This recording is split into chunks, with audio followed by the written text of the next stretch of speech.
జయ గురుదత్త శ్రీ గురుదత్త.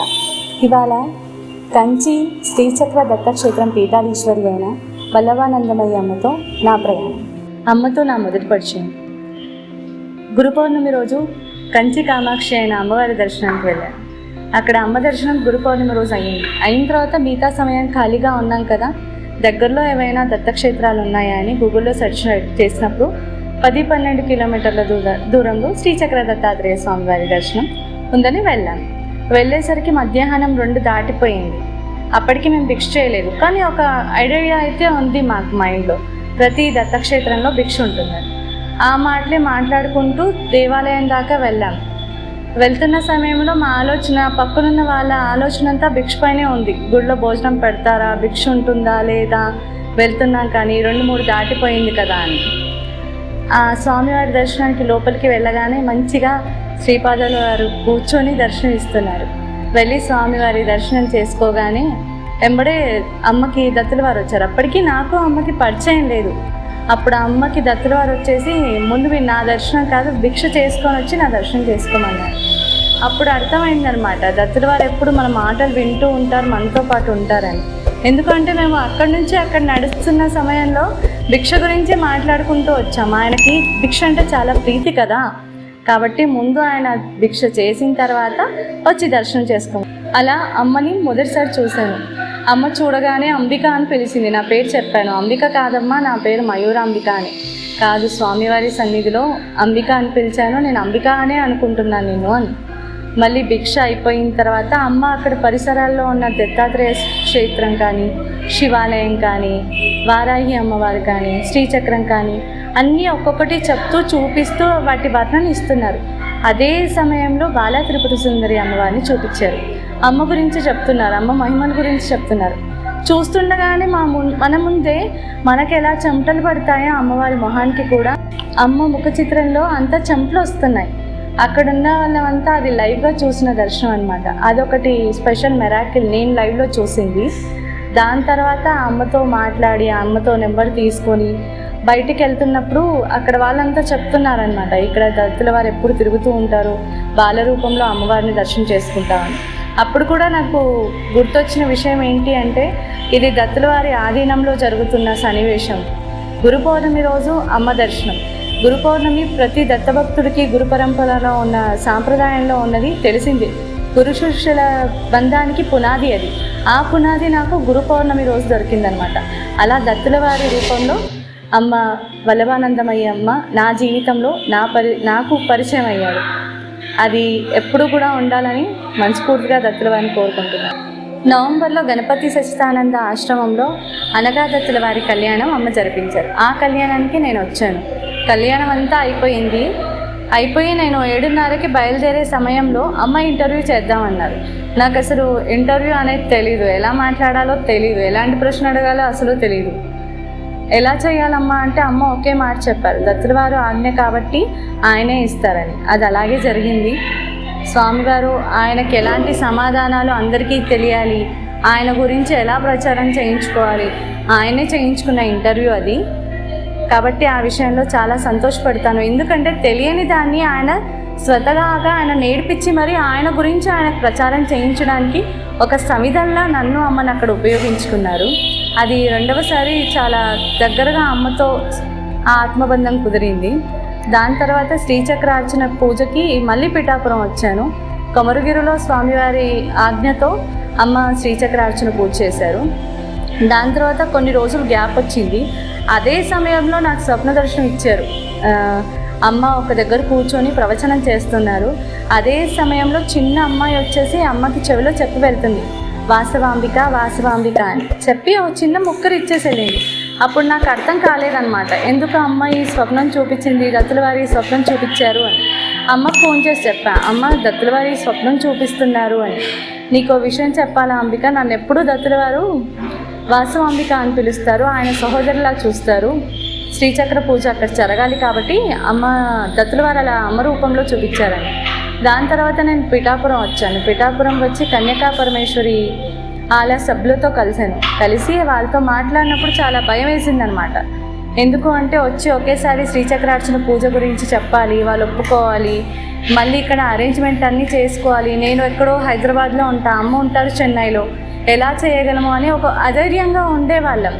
కానీ అదే సమయంలో యూట్యూబ్ ఛానల్ నుంచి సూర్య సార్ ఆయన స్వామివారి అనుగ్రహంతో ఆయన ఆధ్వర్యంలో శ్రీచక్రార్చన పూజకి ఒక సన్నిధిలా మాకు ముందుకు నడిపించారు. శ్రీచక్రార్చన పూజ జరుగుతున్నప్పుడు కూడా కన్యాకాపరమేశ్వరి అమ్మవారి టెంపుల్కి తెలియకుండా 3-4 వచ్చారనమాట. వాళ్ళు కూడా వాళ్ళ అనుభవాలు చెప్పారు. మేము ఇలా వచ్చాము, మాకు తెలియకుండా శ్రీచక్రార్చన అమ్మవారి అనుగ్రహంతో కోటి శ్రీచక్రార్చనలో మేము కూడా పాల్గొన్నామని. అది ఒక అనుభవం అమ్మిచ్చినప్పుడు. దానికంటే ముందు నన్నెందుకు శ్రీచక్రార్చన పూజకి ముందుకు తీసుకెళ్తున్నారు, ప్రతిసారి దత్తుల వారు నన్నెందుకు ముందుకు తీసుకెళ్తున్నారు, ఈ పరిచయం ఎంత దాకా వెళ్తుంది, దీంట్లో నన్ను సంవిధానం ఎందుకు చేశారా అని ఒక ప్రశ్న ఉండేది. అదే పిఠాపురం వచ్చే కంటే 2-3 రోజుల ముందు నేను ఆ స్వామివారిని అడిగాను. గురుచరిత్ర పారాయణ చేసుకుని, స్వామి ఈ పీఠానికి నాకు ఏం సంబంధం, అమ్ముంటారు కంచిలో, నేను ఉండేది హైదరాబాద్లో, నేను ఎలా ప్రతిసారి శ్రీచక్రార్చన పూజకు రావాలి, ఈ బంధం ఎలా ఇచ్చావు అనే సమయంలో నేను ఒక 5 సంవత్సరాల క్రితం తిరుపతి వెళ్ళాను. తిరుపతి వెళ్ళినప్పుడు అక్కడి నుంచి వరసిద్ధి వినాయక స్వామి దర్శనం చేసుకున్నాను. స్వామివారి దర్శనానికి క్యూలో నిల్చున్నాం. నేను, మా అన్నయ్య, వదిన అందరూ క్యూలో నిల్చున్నప్పుడు అక్కడ ఒక బ్రాహ్మణుడు తమిళ్ బుక్ ఇచ్చారు, శ్రీపాద వల్లభ చరిత్ర. అక్కడ చాలామంది భక్తులు వస్తూ ఉంటారు, వేలుగా వస్తూ ఉంటారు. కానీ ఆయనకి ఏమనిపించిందో తెలియదు, నన్ను చూడగానే ఆ పుస్తకాన్ని ఇచ్చారు. నేను చెప్తున్నాను, సార్ నాకు ఇది పుస్తకం వద్దండి, నాకు ఆల్రెడీ తెలుగులో ఉంది, నేను తెలుగులో పారాయణ చేశాను, నాకు తమిళ్ రాదు, నేను అర్థం చేసుకోలేను, చదవలేను, ఓ పుస్తకం ఉన్నప్పుడు మళ్ళీ ఈ పుస్తకం ఎందుకు ఇస్తున్నారంటే ఆయన చెప్పాడు, లేదమ్మా ఈ తమిళ పుస్తకం ఒక పెద్ద పంతులు గారు పారాయణ చేసి ఇక్కడ పెట్టారు, ఇది మీ దగ్గరికి రావాలని అనుకుంటుంది, మీకోసమే ఈ పుస్తకం అని ఆ పుస్తకాన్ని ఇచ్చారు. శ్రీపాద వల్లభ చరిత్ర అది నా దగ్గర అలాగే స్వామివారి గుర్తుగా పెట్టుకున్నాను. నాకు ఎప్పుడూ కూడా ఒక అలవాటు ఉండేది, స్వామివారి గురించి ఆయన అష్టోత్తరాలు రాసుకున్న, ఆయన స్తోత్రాలు రాసుకున్న పక్కనే చిత్రలేఖనం చేయడం నా అలవాటు.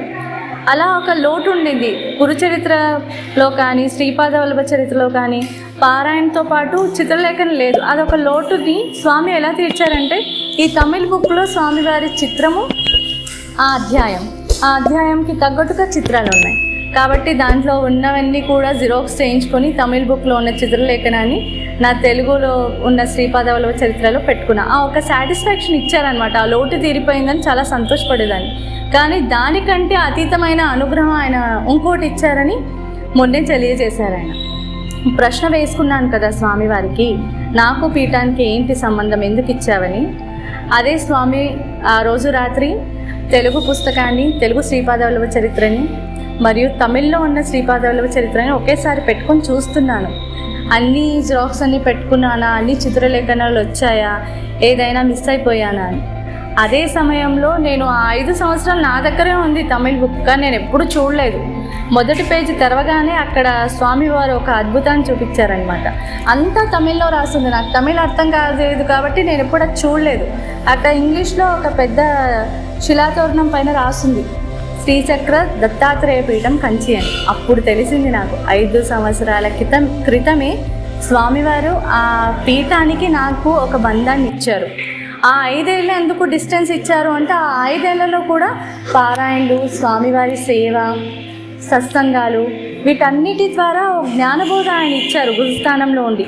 ఆ జ్ఞానబోధ 5 సంవత్సరాలు ఇచ్చి ఒక అర్హతని శిష్యురాలుగా పొందిన తర్వాత వల్లభానందమయ్య అమ్మ రూపంలో నా జీవితంలో గురువుగా వచ్చి కోటి శ్రీచక్రార్చన ప్రతిష్టాపనలో నన్ను ఒక సంవిధలాగా తీసుకొని శ్రీచక్రార్చన పూజలు ఎక్కడ జరిగితే అక్కడ నన్ను కూడా తీసుకెళ్ళి స్వామివారి అనుగ్రహంతో అమ్మ ఒక్కతే చేసుకుంటుంది, నువ్వు కూడా రావాలి అని ఇన్ని రోజులు కూడా ఆ జ్ఞానాన్ని ఆయన ఉపదేశించి అది నాకు అర్థమయ్యేలా తెలియజేసి చివరికి నేనేంటో, నా ఆత్మబంధం ఏంటో, గురు శిష్యుల తత్వం ఏంటో నాకు తెలియజేశారు. అందుకే ఒక సేవకురాలిగా కాంచీపుర శ్రీచక్ర దత్తాత్రేయుల వారి అనుగ్రహంతో, అమ్మ ఆశీర్వాదంతో ఒక సేవకురాలిగా స్వామివారు కోటి శ్రీచక్ర ప్రతిష్టాపన మహాయజ్ఞంలో నన్ను కూడా వారధిగా తీసుకెళ్తున్నందుకు స్వామివారి అనుగ్రహానికి ఎప్పుడు. శ్రీచక్ర పూజ అయిన రోజు సాయంత్రం అమ్మ నేను స్వామివారి దర్శనానికి వెళ్ళి బయటకు వచ్చాం. బయటికి రాగానే ఒక భక్తుడు అమ్మని చూసి అమ్మ దగ్గరని మళ్ళీ మళ్ళీ చూస్తున్నాడు. నేను అమ్మ అనుకుంటున్నాను, ఎందుకు ఆయన మళ్ళీ మళ్ళీ చూస్తున్నారని. అమ్మ దగ్గరకు వచ్చేసి జయగురుదత్తో చెప్పేసి, అమ్మ మీరు కంచి పీఠాధీశ్వరియా? అవును, నేను కంచి అమ్మని అని చెప్పారు. నేను మీ FBలో ఫాలో అవుతాను, మీ గురించి చూస్తూ ఉంటాను, మీరు శ్రీచక్ర ప్రతిష్ఠ చేయించాలనుకుంటున్నారు, కోటి శ్రీచక్ర మహాయజ్ఞం చేస్తున్నారు కదా, చాలా సంతోషం అనిపించింది, మీ పీఠం చూడాలనుకుంటున్నారని చాలా సంతోషపడ్డారు. ఆయన చెప్తున్నారనమాట, ఎప్పుడు కూడా దత్తుల వారు ఒక గురుస్థానంలోనే గురువుని ఇస్తారని. నాకు కంచిలో దత్తాత్రేయుల వారు అమ్మ రూపంలో గురువుగా నా జీవితంలోకి వచ్చారు. ఆ అన్నయ్య కూడా దత్తభక్తుడు కాబట్టి పిఠాపురంలో ఆయన 2 సంవత్సరాల నుంచి అమ్మని చూస్తూ ఉంటారంట, FBలో ఫాలో అవుతూ ఉంటారంట. ఇక్కడ అమ్మని గురుస్థానమే కదా పిఠాపురం, స్వామివారి నడియాడిన స్థలం ఇది. అక్కడ ఆయనకి అమ్మ రూపంలో గురువుగా అమ్మ రూపంలో ఆయన జీవితానికి వచ్చారు. ఆయన సంతోషపడ్డారు. ఇది కూడా నా ముందు జరిగిన అనుభవం. నేను చూస్తున్నప్పుడు చాలా సంతోషం అనిపిస్తుంది అనమాట.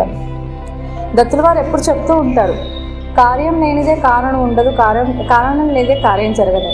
అంటే ఆయన ఇక్కడ రావడం ద్వారా అప్పుడే అమ్మని చూసి గుర్తుపట్టడం, ఆయనకి ఇక్కడ గురువుగా ఆయనకి అమ్మ రూపంలో దర్శనం ఇవ్వడం చాలా సంతోషకరమైంది. అది ప్రతి ఒక్కరికి రాదు, కేవలం దత్త సేవకులకి, దత్త భక్తులకి దత్తుల వారు ఇచ్చే అనుగ్రహం యోగం ద్వారానే వస్తుంది.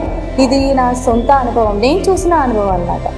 దీని తర్వాత అదే రోజు చాలామంది శ్రీచక్రార్చన పూజకి తెలియకుండా వచ్చి మేము గుళ్ళోకి వచ్చాము, బయట చూసాము, ఇలా చెప్పేవాళ్ళు చాలామంది ఉంటారు. కానీ ప్రయాణం తెలియకుండా గమ్యానికి ఎలా చేరాలో తెలీదు. కానీ ఆ గమ్యం దారుల్లో ఈయన సహాయంతో స్వామి ఆయన ప్రణాళికలు వేసుకొని మరీ వస్తారు. ఆయన ప్రణాళిక ఏంటి అని ఆ 5 ఏళ్లలో ఆ జ్ఞానాన్ని నేర్పించి మరీ ఈ మార్గంలో, సాధనా మార్గంలో, భక్తి మార్గంలో నన్ను తీసుకొచ్చారు. ఆ రోజు నేను పీఠాపురంలో ఉన్న తర్వాత నేను బయలుదేరే సమయానికి మా అత్తయ్య ఫోన్ చేశారు. మా నాన్నకి క్యాన్సర్ ఈ మధ్యనే తెలిసింది. చాలా బాధలో ఉంటుంది, నాన్నకి హెల్త్ బాగాలేదు, ఆరోగ్యం బాగాలేదని. కానీ కర్మ సిద్ధాంతం కదా, అనుభవించాల్సి తప్పదది, ప్రతి ఒక్కరూ అనుభవించాల్సిందే. భౌతిక శరీరం అన్నప్పుడు మానసిక స్థితిని ఇచ్చేది దత్తుల వారు. కానీ భౌతికంగా వాళ్ళు అనుభవించాల్సింది అనుభవిస్తాం, అది మానసికంగా ఆ స్థిరత్వాన్ని ఇచ్చేది దత్తుల వారు. మా ఇంట్లో అందరూ కూడా దత్త భక్తులం. ఆ స్థిరత్వాన్ని నాకు, మా అమ్మకి, మా నాన్నకి అందరికి ఇచ్చారు. ఎందుకంటే దత్తుల వారి సేవలో మేము ఉన్నాం. ఎన్ని ఆటంకాలు వచ్చినా కూడా నిలదొక్కునేలా ఆయన మమ్మల్ని నడిపిస్తూ ఉంటారు. కాబట్టి ఎప్పుడు భయపడేవాళ్ళం కాదు, ఆయన ఉన్నారు, మాకేం కాదు, ఏదైనా సమస్య వచ్చినా ఆయన చూసుకుంటారు కదా, ఎందుకు భయపడడం అని వేలో ఉంటాం మేము. అదే సమయానికి మా అత్తయ్య ఫోన్ చేసి నేను బయలుదేరాలి. ఆవిడ ఫోన్ చేసి, ఎక్కడున్నావు అంబిక? నేను పిఠాపురంలో ఉన్నాను. బయలుదేరలేదా? బయలుదేరాలమ్మా అత్తయ్య, నేను బయలుదేరాలి, సాయంత్రం బయలుదేరి నీకు విషయం చెప్పాలి. ఏంటమ్మా? నాన్నకి క్యాన్సర్ తగ్గిపోయిందంట, 1 మంతే అవుతుంది మేము ట్రీట్మెంట్ తీసుకొని, కీమో కూడా ఒక స్టార్ట్ చేశాను, ఒక సర్కిల్ అయిపోయింది. డాక్టర్ చెప్పారు నాన్నకి కీమో అవసరం లేదు, ఇంజెక్షన్స్తో తగ్గిపోతుందంట, ఇమ్యూనిటీ కోసం అది కూడా. చాలా సంతోషం అనిపించింది. ఒక పేషెంట్కి క్యాన్సర్ వచ్చిన తర్వాత 6-7 సెక్షన్లు అవుతాయి కానీ అది పూర్తి అవ్వదు. ఆయన దాంట్లో నుంచి బయటపడాలంటే కూడా కష్టం, ఎందుకంటే పెద్ద వ్యాధి అది. ఎన్ని ట్రీట్మెంట్లు ఇచ్చినా కూడా మన మానసిక స్థితి ఉంటే మాత్రం దాన్ని బయటపడగలం. ఆ స్థితిని ఇచ్చింది దత్తుల వారు అని మాకు తెలుసు. ఆ స్థితిని ఇచ్చానని ఇన్ని రోజులు సంతోషపడం. ఈ రోజు ఎలా చేశారంటే, స్వామివారి శ్రీచక్రార్చన పూజ చేసుకున్నందుకు ఆ ఫలితాన్ని ఎలా ఇచ్చారంటే దాన్ని దూరం చేశారు. కాబట్టి స్వామివారికి ఎప్పుడూ రుణపడి ఉంటాను. మా అత్తయ్యతో నేను అన్నానన్నమాట, ఇంట్లో ఇలా నాన్నకి ఆరోగ్యం బాగాలేదు, నేను పిఠాపురం వచ్చి స్వామివారి సేవలు చేసుకుంటాను, ఎక్కడో నాకు భయం వేస్తుంది అత్తయ్య, అందరూ ఏమనుకుంటారు ఇంట్లో ఇలా పెట్టి స్వామి సేవకి వెళ్ళింది అని. అప్పుడు మా అత్తయ్య అన్నారు, ఓ ప్రణాళికబద్ధంగా ఆయన నేను తీసుకెళ్లారు, ఆయన ఏం చేశారు, ఆయన సేవ చేసుకున్నందుకు మీ నాన్నగారి ఆరోగ్యాన్ని కుదరపరిచారు, అదే ఒక ప్రమాణికం కదా, ఇంతకంటే ఇంత పెద్ద అద్భుతం ఇంకెవరు చేయగలరు? అది మానవ మాత్రంలో ప్రయత్నిస్తే కూడా అవ్వదు, కేవలం స్వామివారి అనుగ్రహంతో అయ్యింది. కాబట్టి ప్రతి ఒక్క భక్తుడు గురువుని ఎలా కొలవాలంటే ఒక నమ్మకంతో ఉండాలి, ప్రేమతో ఉండాలి, భక్తితో ఉండాలి.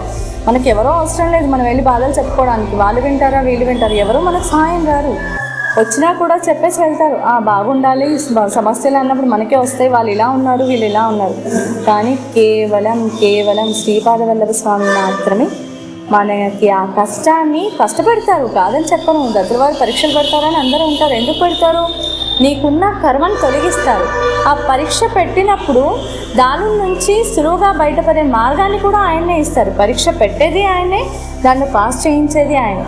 కాబట్టి ఈరోజు జరిగిన శ్రీచక్రార్చన పూజ తర్వాత స్వామివారి నామం దిగంబర దిగంబర శ్రీపాద శ్రీవల్లభ దిగంబర, దిగంబర దిగంబర శ్రీచక్ర దత్తాత్రేయ దిగంబర.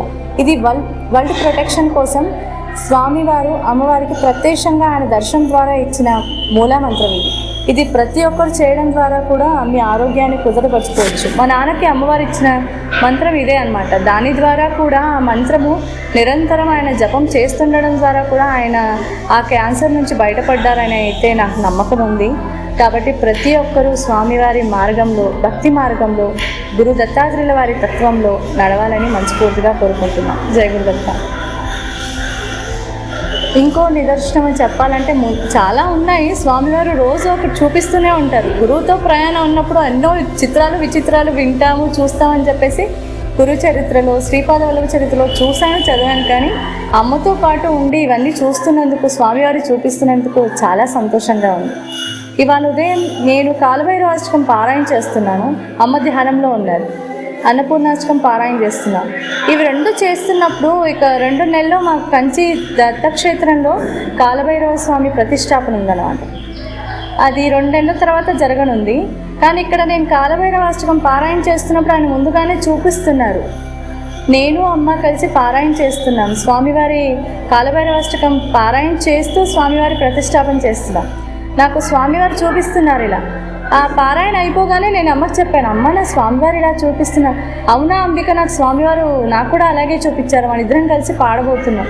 అంటే జరిగిపోయినవి చెప్పగలరు, జరుగుతున్నవి చెప్పగలము, కానీ జరగబోయేవి కూడా స్వామివారు చూపించారు. స్వామివారికి ఎలాంటి తేడా ఉండదు. వర్తమానం, భవిష్యత్తు కాలం, భూతకాలం అన్నీ కూడా ఒకే కాలంలో ఉంటాడు. కాబట్టి ఆయన కాలాతీతుడు అంటారు. ఈ మంచి అవకాశాన్ని స్వామివారు నాకు ఇచ్చారు. ఆయన లీలలో అందరూ చెప్పుకోవాలి, సత్సంగాలు చేసుకోవాలి. స్మరణ మాత్ర సంతృష్టాయ అని ఎందుకంటారంటే ఆయన నామం పలకగానే, దత్తనామం పలకగానే ఆయన మనకు దత్తమైపోతాడు. దత్తం అంటే ఏంటి? మన దగ్గరకు వచ్చిపోతాడు. ఆయన వచ్చి వెళ్ళడం కాదు, ఉండిపోతాడు. వచ్చి వెళ్ళడం అంటే అది వెళ్ళిపోవడం వరకే ఆగిపోతుంది. ఆయన మనలో లీనమైపోతాడు.